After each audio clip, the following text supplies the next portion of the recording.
Welcome back, all you Minties, to Near Mint Condition. You remember the channel. Good job. Where you can be a part of a positive, honest community and lay claim to some comic book knowledge. And what are we reviewing today? What is the advanced review we're doing?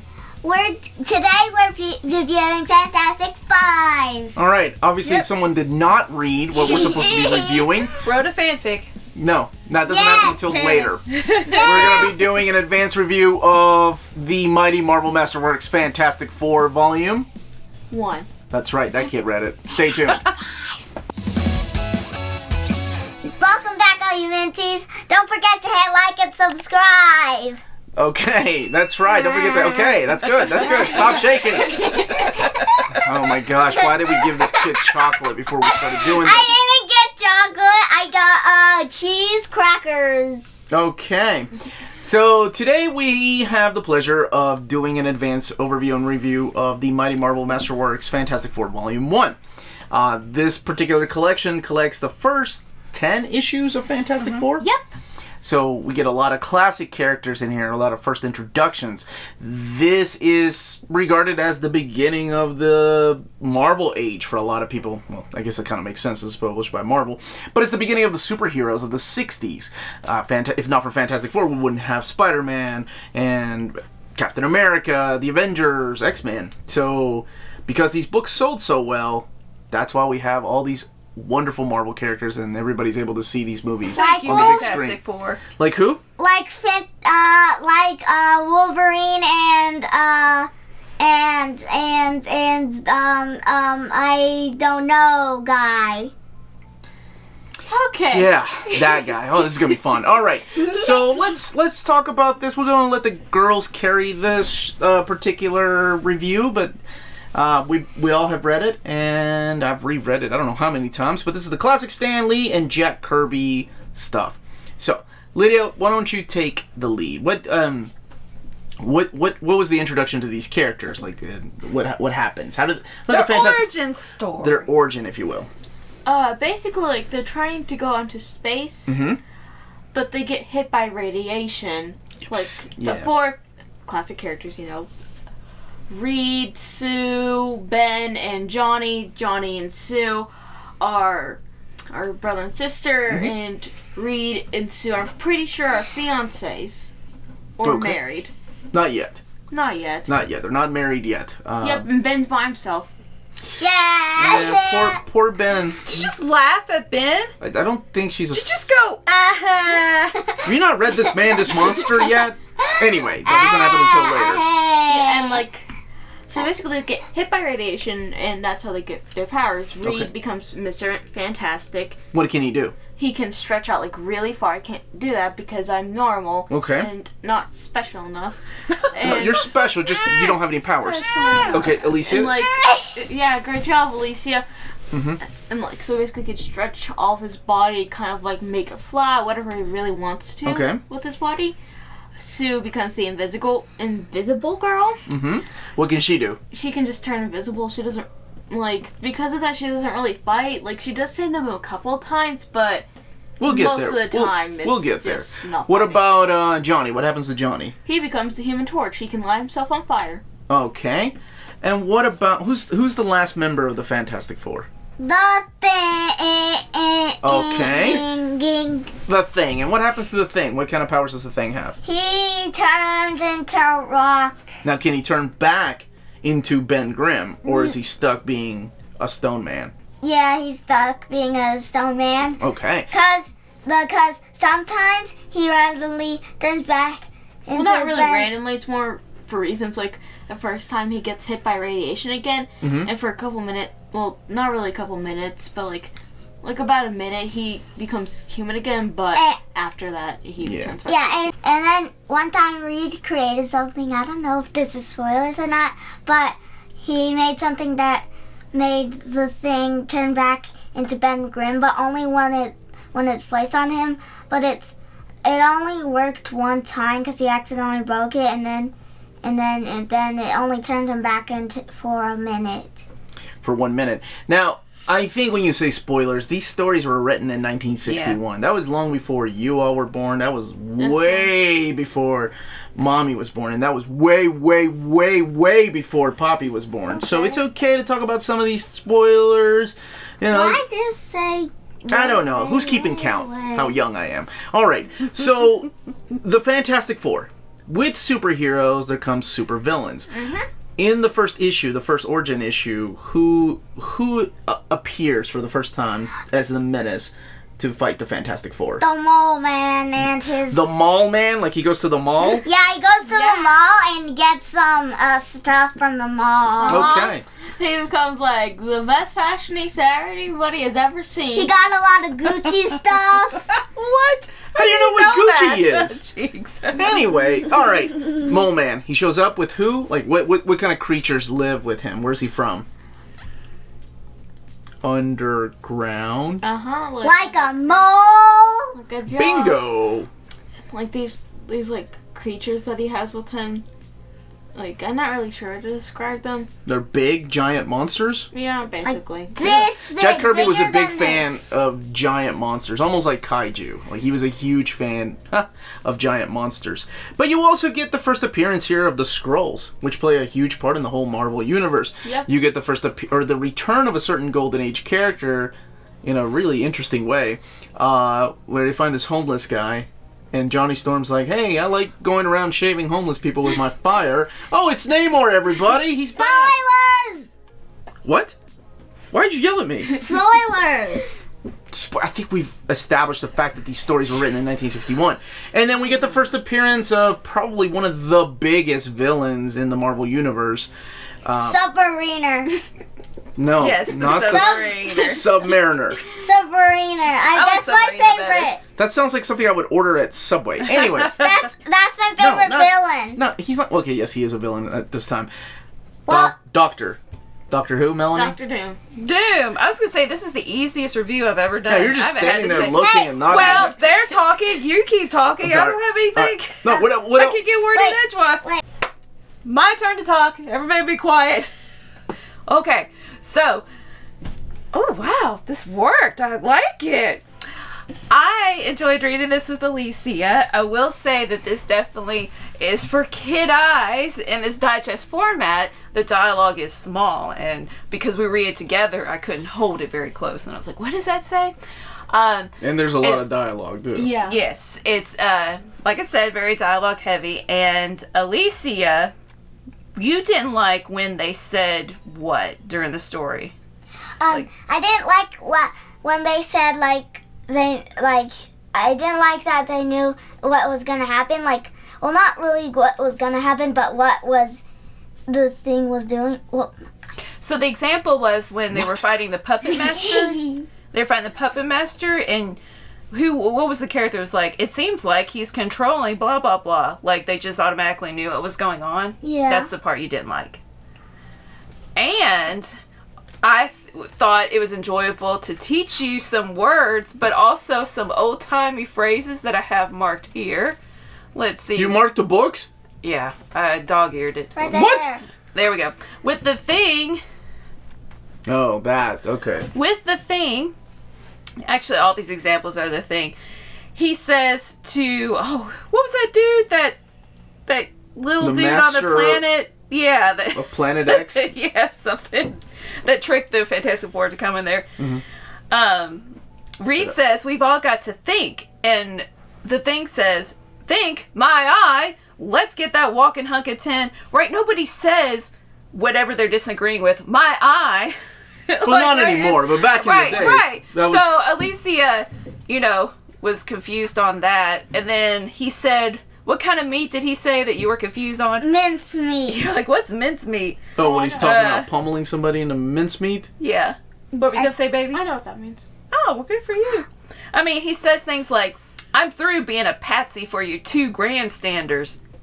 We don't use those words anymore at all. I use Patsy every day! Me too. So, I thought that was really It fun. is a really good lesson, I think, in dialogue, because I feel like this is going to sound kind of weird, but in a way, when you used to read, or when we read Shakespeare in high school, there were it's terminology that's not used around anymore. And yes, I may just have compared Stan Lee and Jack Kirby. He's fantastic. Okay, fine. But you know what I mean. Like, dialogue that's not used anymore, you have to look up. Like, you have to see definitions of, and that's kind of the way you learn. And who knows, maybe this generation reading the Mighty Marvel Masterworks is going to start using my eye again.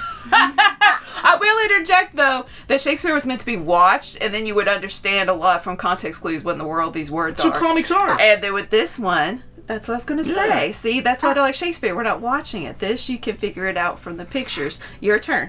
And also, there was one time in this book that there was a guy. I forgot it. I don't think he had a name. It was just a random character. And he said, "Do you ever feel like something's gonna happen?"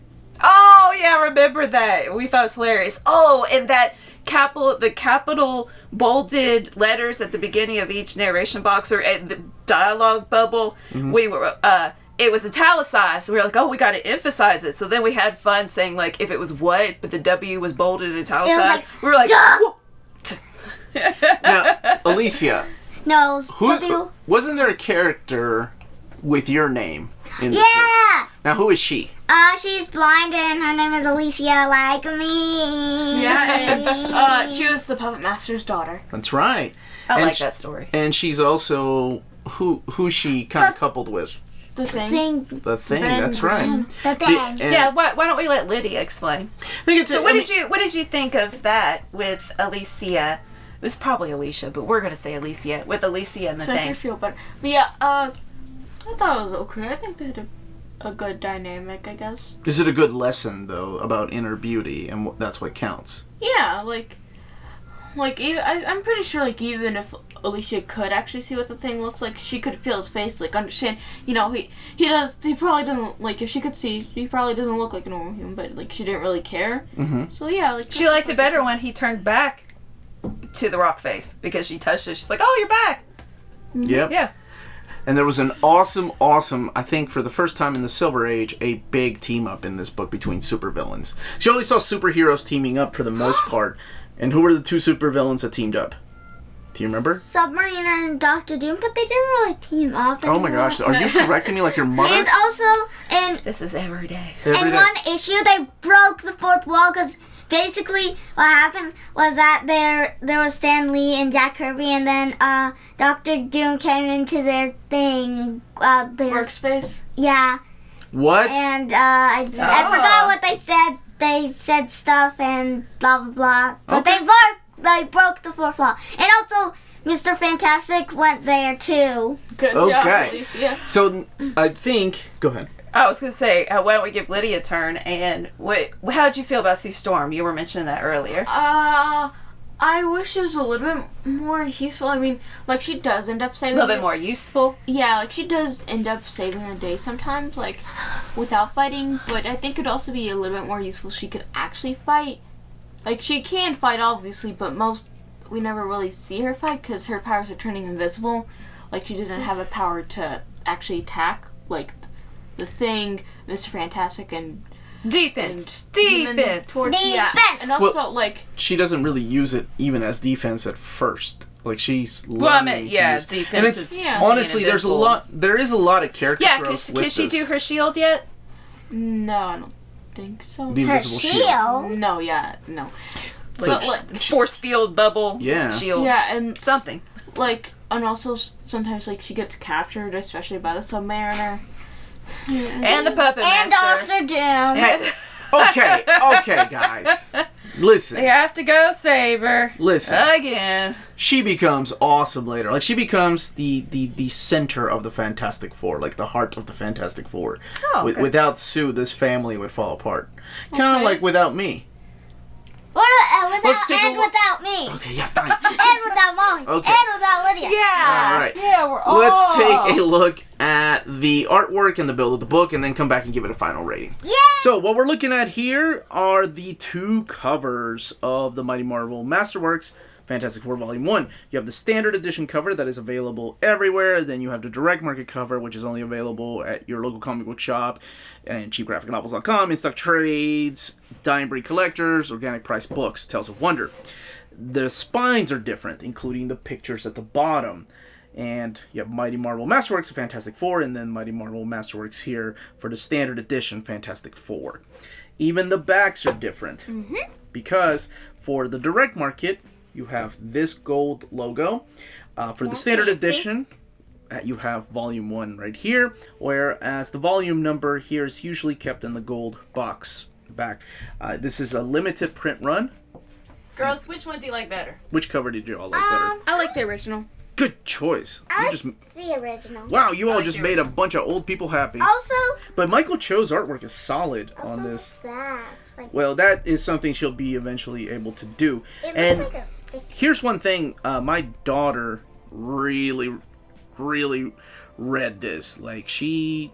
We were reading together. You have to open it. You have to open... I know. But she really tested the spine here.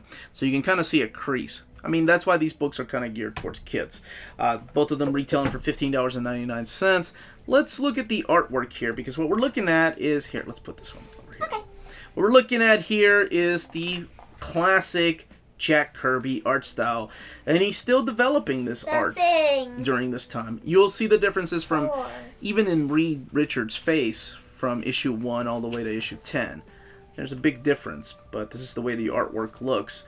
What did you all think of the Thing? Did you all think he looked like stone at first, or did you think he was muddy? He looks like stone. Like, he looks like stone, but also like when mud gets dry and all crusty and stuff, he also kind of looked like that, except more organized, crusty old mud. Okay. What did you think of the Crusty old designs of the mud. scrolls? I thought the scrolls looked interesting, and What's they a definitely look scroll? kind of ugly. These guys right here that you read about in issue number 2? Oh, yeah. The ones that can shapeshift in Uh-huh. I like the Human Torch's design. I like how he drew the fire. Yeah, I think it's really interesting. Cool. I like the color palettes that they use. Granted, they're simple, but I don't know. There's something about them that stand out. But see, like, Johnny in issue 30 looks a lot different than that Johnny right there that he drew. That's just an example. He was getting comfortable with these characters that he co-created. Like, that's good. That's more dynamic. right? Honestly, this looks more like the classic Jack Kirby, like fingers pointing. This mouth on the Thing, though, that looks like his classic monsters that he would do. Yeah. For Why is his eyes like that? Like, Well, unfortunately, we can't ask Jack Kirby that question. So, yeah, and they kept the old ads in there, like who is the Hulk? The Hulk is coming. Yeah, things like all that. over the page, it's constantly like, who is the Hulk? The Hulk is coming. Watch out for the Hulk. Blackbeard Thing. yeah, I didn't know why they put that. I was like, was the Hulk Because they're in hyping this? it up. They're hyping it up. You gotta hype it up, kid. Hype it up. Hype it up. They're tweeting. Okay, Okay. we had it covered. You're right. The Thing even has a different type of look to him. Me, Now Human the- Torch. Oh, the Thing. I'm sorry, the Human Torch. The Thing. Now, there was a Human Torch in the Golden Age, but that's a completely different android Human Torch. We can talk about that another day when you kids ever have to read Golden Age stories. Golden Age? Yeah, we're looking at the Silver Age here, or the Marvel Age, Silver Age. What about the Platinum Age? All right. What? No, stop with the jokes. Stop What with the jokes. age is this? We're living in the best of times. That's what the age this is. So we're living in the best of time age? Yeah. Best of times age. Yeah, this I like the beginning, the issue 1 design better than this one. It's a little more complex at the beginning. But it's cool how they had like a detailed fact sheet about each character design. Did it say to tear it out and put it on your wall? The pinups, it did say that. That's why a lot of these... But Sue only just gets a picture of herself. Oh my goodness, yes. She doesn't get any facts about herself. Show that. So it's It's at the end. end. Oh my gosh, okay. It's at the end. Also, look. There it is. A pin-up page. Invisible Girl. Well, look, Nothing about her. The fact is she's vanishing away, and the people are like, That's all. hey, Yeah. Also, Invisible Girl. Wait, also, go Besides, back here. this is a picture. So this is a picture. Well, did they What? make one for her of the detailed fact sheet? Oh, yeah, when she gets cooler. Well, you don't know. I Look, don't go back know. here. And then here's another page for the Human Torch. He It's has class. two. But that is the next book we'll be reviewing. Yeah, the book has 256 pages, again, retailing for $15.99. let's give our final thoughts on this particular volume of Mighty Marvel Masterworks. We'll be right back. Now that we've looked at the artwork and the build and the differences between both of these editions of the Mighty Marvel Masterworks Fantastic Four Volume 1, what would you all rate this particular volume out of 10? Lydia. You start. All Lydia. right. I think I'd give this an 8. I enjoyed it. I think, personally, I liked Spider-Man more. Just maybe it's because, like, it's mostly just him fighting against enemies. Like, it's just focusing on him. Mm-hmm. There's not, like, a team working. But, like, I did enjoy this one, too. I thought it was fun seeing all the characters and stuff. Okay. That's pretty fun. Mommy. I give it a 7 out of 10. 7 out of 10. I think it's interesting to see the dynamics between the four, and I definitely see the possibilities of how that can grow. Because I haven't read any Fantastic Four, like any Fantastic Four titles. Obviously, I know the premise, right? So I'm glad I started with this. It's like the basic, the base. I can see where it can go from here, and I really respect it for what it was at the time. It's 7 out of 10 though. What about you, Alicia? What would you give this book out of 10? I would give it a 7.1444769. Can you round that up, please? Can you round that up? Basically 7.5. 7.5. Okay. So you definitely computated that beforehand, didn't you? What's a computated? What's a computated? I had the same question, but I didn't want to admit it. You figured it out. You did the maths. What did you enjoy about it the most? I enjoyed just the character's like personality. Okay. Who's your favorite? Johnny. Who's your favorite? Johnny. Who's your favorite? The Thing. Mine's the Thing. It's funny because there's a huge... Going back and rereading this, by the way, I would give this a 7.5 as well. Now, I know that probably is blasphemous to a lot of people because this is the beginning of the Marvel Age. Without, like I said, without this book, there would be no X-Men or anything. But, I mean, the writing gets better. The art gets better. Jack Kirby's artwork, the evolution of his art gets so much better by the time Galactus comes and that storyline. It's so good. And what I was going to say is... I don't know what the heck I was going to say. What was I going to say? What was I talking about? We're both for the Thing. You two are both for Johnny. It's funny because going back and reading this with the kids, man, Johnny got on my nerves. And the Thing was like, kind of like me. I'm angry, like, just shut up, kid. He's angry old man. That's what I like him. He's not old. No, he's not. But he sounds like an angry old guy. I like the way he talks. And I like the way that he handles Johnny. And it's funny because the kids had a problem with the Thing yelling at Johnny. I know, So I never thought about it. Because when I was younger, I liked Johnny Storm too. Like, no, it's most like... I understand how Johnny can be annoying. I don't think, like, personally, he doesn't get on my nerves, but if you find it annoying, like, I'm not gonna be like, how dare you? But, but the thing for me, it's not him yelling at Johnny, it's him constantly leaving, like, well, I'm so upset the Thing leaving. Oh. Yeah, and it's, like, a lot. He's like, it in happens. turmoil. Yeah. Like Wolverine. He's stuck with this, like, what am I? I'm a monster. I can only turn back human in a minute. That's a very teenager thing to do, right? What? Be You can angsty? relate. Angsty. Yeah, She's not a teenager. but, I know. She's almost. Quit making my baby grow up. All right. Okay. So, we're the Fantastic Four. Everybody on the count of 3 say who you are. Okay. Ready? 1, 2, 3. Sue. Herbie the robot. Yeah. Wait, okay. I heard Sue. You're Sue? I said I'm Thing. What did you I said say? I'm Johnny. Herbie the robot? You don't want to be Reed? You want to be Herbie? No, I want to be the Look, Thing. it actually, claimed him first. It actually worked out. Yeah. I don't want to be Herbie the robot. No, I think you're probably Reed more than the Thing. And Oh, yeah, you are Reed. totally Reed, dude. Shoot, No, I she's am. Sue. Thank you all for I'm glad watching. you took Sue. I was like, I'll be like, oh, Thank you all for watching. Thank you to David Gabriel and the folks at Marvel for sending us advanced copies of these books. These books are due out this week. Buy them for the next generation of readers. Yeah, Buy them Junior for... Mints. Thank you for sending Mints. us Junior Mints to review. Yeah, you. Thank you all for watching, and you can also support us on stuff like Spreadshop, Patreon, but of course leaving a like and subscribing also helps too. Wow, you're so much better at that than I am. So professional. Very professional. We will be back as a family to review Mighty Marvel Masterworks Volume 1 of X-Men. X-Men! I'm really curious to see what you all think about that. X. Look, it's an X. I have read it before, though. Look at it, it's an So, X. thank you all so much again for watching. Yeah, comment down below. Let us know what you think of this particular era. Were we too harsh with the rating? Would you have given this a 10 out of 10? And of course, like I said, there's so much stories that are coming that are so much better than the first 10 issues. This, though, is a great beginning. That's it. Everybody stay healthy, stay safe. Much love. X-Men! 1, 2, 3, stay Minty! Also that. And X.